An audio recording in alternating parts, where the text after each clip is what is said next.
ওং নমো ভগবতে বাসুদেবায়। শ্রীমদ্ ভগবদ গীতা ৪র্থ অধ্যায় জ্ঞান যোগ।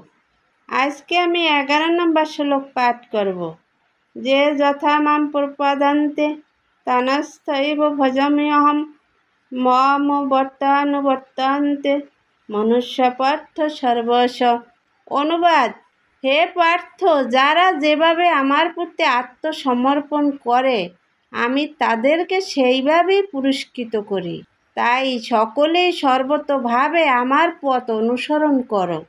তাৎপর্য: সকলেই বিভিন্ন দৃষ্টিকোণ থেকে শ্রীকৃষ্ণের ভজনা করেন।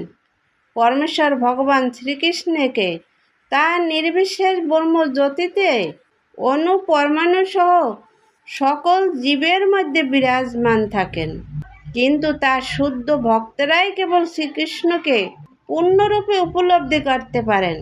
ভগবানের প্রিয় ভক্ত তাদের সাধনাই হচ্ছে শ্রীকৃষ্ণকে লাভ করা। তবে যে যেভাবে ভগবানকে পেতে চায় তার সিদ্ধিও হয় তেমনভাবে। অপ্রকৃত জগতেও ভগবান তার শুদ্ধ ভক্তের ভাবনা অনুযায়ী তাদের সঙ্গে ভাবের বিনিময় করে থাকেন। সেখানে কেউ শ্রীকৃষ্ণকে পরমেশ্বর জ্ঞানে সেবা করে, কেউ তাকে সখা বলে মনে করে খেলা করে, কেউ সন্তান বলে মনে করে তাকে স্নেহ করে, আবার কেউ পরম প্রিয় বলে মনে করে তাকে ভালোবাসে। ভগবানও তেমন তাদের বাসনা অনুযায়ী তাদের সকলের সঙ্গে লীলা খেলা করে তাদের ভালোবাসার প্রতিদান দেন। জড় জগতেও তেমন বিভিন্ন লোক বিভিন্নভাবে ভজনা করে এবং ভগবানও তাদের ভাবনা অনুযায়ী তাদের সঙ্গে ভাবের বিনিময় করেন। ভগবানের শুদ্ধ ভক্তরা অপ্রকৃত জগতে এবং এই জড় জগতে ভগবানের সান্নিধ্য লাভ করেন এবং তার সেবায় নিয়োজিত হয়ে অপ্রকৃত আনন্দ অনুভব করেন। যে সমস্ত ব্যক্তি তাদের আত্মার সত্যকে বিনাশ করে দিয়ে আত্মহত্যা করতে চায়, ভগবান শ্রীকৃষ্ণ তাদের ব্রহ্মজ্যোতিতে আত্মসাৎ করে নেন।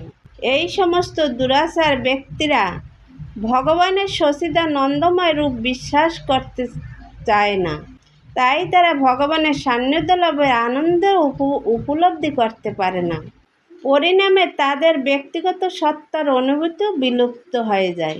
তাদের মধ্যে কেউ কেউ আবার ব্রহ্মেও বিলীন হয়ে যেতে পারে না। তারা এই জড়জগতে ফিরে এসে তাদের ভোগ বাসনা চরিতার্থ করে।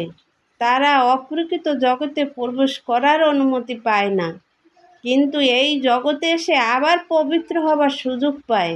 তারা সকামকর্মী যজ্ঞেশ্বর রূপে ভগবান তাদের যাগযজ্ঞ অনুষ্ঠানের ফল প্রদান করেন এবং যে সমস্ত যোগী সিদ্ধি কামনা করে তিনি তাদের সেই ক্ষমতা প্রদান করেন। এভাবেই আমরা দেখতে পাই সকলের সাধনার সিদ্ধি লাভ হয় ভগবানেরই করুণার ফলে এবং পরমার্থ সাধনের বিভিন্ন পন্থাগুলি হচ্ছে সেই একই মার্গের বিভিন্ন স্তর। তাই কৃষ্ণ ভাবনার চরম সিদ্ধির স্তরে অধিষ্ঠিত না হলে সমস্ত প্রচেষ্টাই অসম্পূর্ণ হয়ে থাকে। এই সম্বন্ধে ভগবান বলেছেন, অকাম সর্বকাম বা মোক্ষ কাম উদারধি তীব্রেন ভক্তি যোগেন যজেন পুরুষম পরম। সব রকম কামনা রহিত ভক্তই হোক, সব রকম কামনা বিশিষ্ট যাজ্ঞিকই হোক বা মোক্ষকামী যোগীই হোক না কেন, সকলের কর্তব্য হচ্ছে ভক্তি যোগের দ্বারা ভগবানের আরাধনা করা, ভগবানের পরম ভক্তি লাভ করা।